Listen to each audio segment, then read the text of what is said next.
Halo semuanya, Assalamualaikum warahmatullahi wabarakatuh. Perkenalkan, nama saya Anggi Maulani dari Universitas Muhammadiyah Bandung, Prodi Psikologi C 2020. Nah, di sini saya akan sharing bersama teman-teman tentang pribadi yang sehat menurut Islam. Nah, apa aja sih yang bakal kita bahas kali ini? Tentunya kita akan membahas tentang apa sih kesehatan mental dan fisik itu, lalu ada bagaimana ciri-cirinya, lalu kita akan membahas tentang bagaimana sih kesehatan mental menurut Islam, lalu kita juga akan membahas tentang pribadi yang sehat menurut Islam itu seperti apa ya, dan juga bagaimana cara memelihara kesehatan mental dan fisik menurut Islam. Nah, mungkin dari beberapa teman-teman masih ada yang belum bisa membedakan bagaimana sih perbedaannya kesehatan mental juga kesehatan fisik. Nah, di sini saya akan menjelaskan tentang perbedaan kesehatan mental juga kesehatan fisik. Nah, yang pertama untuk kesehatan fisik, apa sih sebenarnya kesehatan fisik itu? Nah, kesehatan fisik itu di mana tubuh kita mengalami keseimbangan dalam hal apapun dan juga minim dari gangguan-gangguan yang memiliki resiko untuk kita jatuh sakit, seperti gangguan dari dalam maupun dari luar tubuh. Nah, sedangkan dalam kesehatan mental itu tubuh kita atau pikiran kita mengalami keseimbangan. Keseimbangan dalam apa? Keseimbangan dalam pikiran, perasaan, emosional, dan apa-apa yang kita rasakan sehingga kita merasa bahagia dalam menjalani hidup, begitu. Jadi perbedaannya kalau kesehatan fisik itu lebih ke diri kita dan tubuh kita, tapi kalau kesehatan mental itu lebih ke psikis kita, seperti itu. Lalu bagaimana sih Kak ciri-ciri pribadi yang sehat menurut Islam? Nah, ciri-ciri pribadi yang sehat menurut Islam itu ada 3 aspek. Yang pertama adalah aspek spiritualitas, di mana hal ini adanya keimanan dalam diri seseorang, khususnya keimanan kepada Allah. Yang kedua adalah sisi sosial, di mana kita menunjukkan bahwa rasa sayang kepada sesama manusia, apalagi umat Islam yang dikatakan saudara. Begitu. Lalu sisi biologis. Nah, di sini ada menjaga kesehatan tubuh kita juga psikis kita. Nah, ini juga penting untuk kita. Nah, sekarang bagaimana sih kesehatan fisik dan kesehatan mental bagi Islam? Nah, di sini dijelaskan bahwa jiwa dan raga itu saling terikat, di mana seperti layaknya Imam Al-Ghazali menyebutkan bahwa jiwa dan raga itu sebagaikan kuda dan penunggangnya, di mana jiwa adalah penunggang dari kudanya. Seperti itu. Jadi, yang mengendalikan tubuh kita adalah jiwa kita, juga pikiran kita.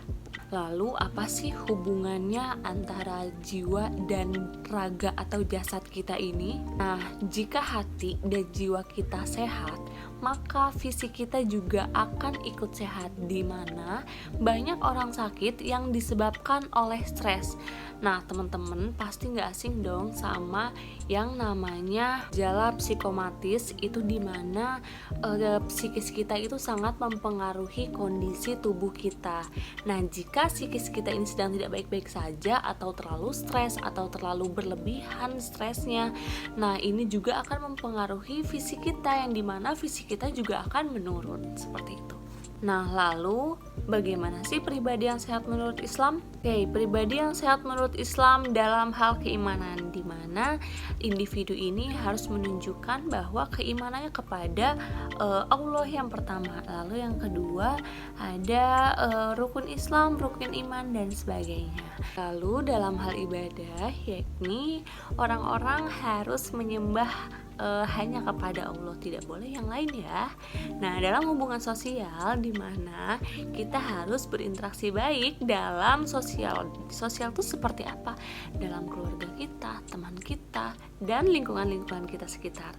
Nah, jika dalam hal keluarga, tentunya kita harus menjaga hubungan baik kepada orang tua, juga saudara-saudara kita. Nah, tetapi dalam hal moral, ini dianjurkan untuk sabar, bersikap adil, juga mampu mengendalikan nafsu kita. Lalu dalam hal sensual dan emosional ini, kita dianjurkan untuk cinta kepada Allah, juga berbuat baik kepada sesama. Nah, lalu ada yang namanya intelektual dan kognitif, di mana kita juga harus loh memikirkan alam semesta dan sebagainya. Juga kita harus menuntut ilmu selalu.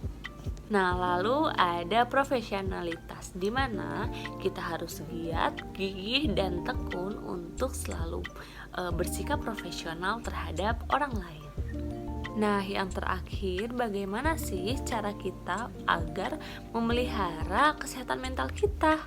Nah, ini juga dibagi menjadi 3 aspek, di mana kita harus berhati lembut, juga kita harus senantiasa menolong sesama dan melakukan apa saja yang berhubungan dengan kebaikan.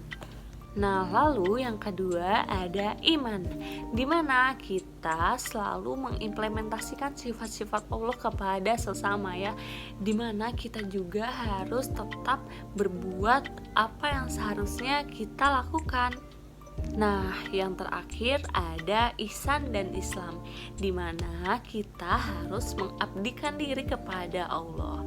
Dengan cara apa? Dengan cara menyadarkan diri serta berbuat baik kepada sesama manusia. Baik, banyak sekali yang tadi saya sampaikan kepada teman-teman. Dengan ilmu saya yang tidak seberapa ini, semoga teman-teman dapat menyerap dan mengambil hikmah dan sisi baiknya dari apa yang saya sampaikan. Terima kasih untuk teman-teman yang sudah menonton video ini. Wassalamualaikum warahmatullahi wabarakatuh. Selamat siang.